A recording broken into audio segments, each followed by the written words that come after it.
Class 12 की हिंदी पुस्तक अंतरा भाग 2, जिसमें हमने देवसेना का गीत पढ़ लिया है। अब हम पढ़ेंगे कार्नेलिया का गीत। अरुण यह मधुमय देश हमारा, जहाँ पहुँच अनजान क्षितिज को मिलता एक सहारा। सरसताम्रस गर्म विवाह पर नाच रही तरु शिखा मनोहर, छिटका जीवन हरियाली पर मंगल कुमकुम सारा। लघु सुरधनु से पंख पसारे, शीतल मलय समीर सहारे। उड़ते खग जिस ओर मुँह किए, समझ निज प्यारा। बरसाती आँखों के बादल बनते जहाँ भरे करुणा जल। लहरें टकराती अनंत की, पाकर जहाँ किनारा।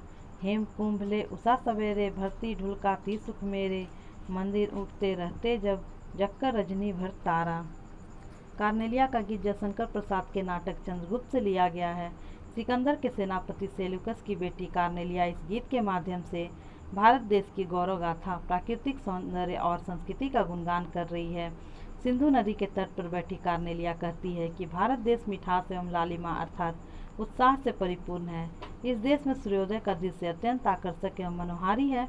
यहाँ पहुंचकर अनजान क्षितिज को भी सहारा मिल जाता है, अर्थात दूर अनजान देशों से आए यात्रियों को भी भारत आश्रय देता है। सूर्योदय के समय तालाबों में कमल के फूल खिलकर अपनी आभा बिखेर देते हैं, तो सूर्य की किरणें उन पर नृत्य करती सी प्रतीत होती है।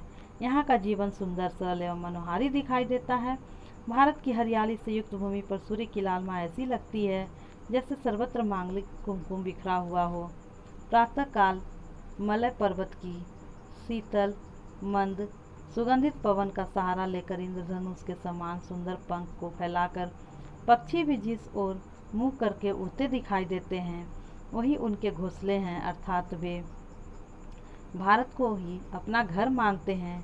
यहाँ उन्हें शांति मिलती है, जैसे बादल गर्मी से मुरझाए पेड़ पौधे पर अपने जल की वर्षा कर जीवन दान देते हैं, उसी तरह यहाँ के लोग अपनी आंखों से करुणा रूपी जल बहाकर निराश और उदास लोगों के मन में नव आशा का संचार कर जीवन की प्रेरणा देता है। विशाल समुद्र की लहरें भी भारत के किनारों से टकरा शांत हो जाती है, उन्हें भी यहाँ विश्राम मिलता है। रात भर जागते हुए तारे प्रातःकाल होने पर उन्हें मस्ती से ऊँघते दिखाई देते हैं, अर्थात छिपने की तैयारी करते हैं। तब उषा रूपी नायिका सूर्य रूपी सुनहरे कलश में सुख रूपी जल लेकर आती है और भारत भूमि पर लुढ़का देती है, अर्थात प्रातःकाल होने पर भारतवासी सुखी समृद्ध और खुशहाल दिखाई देते हैं।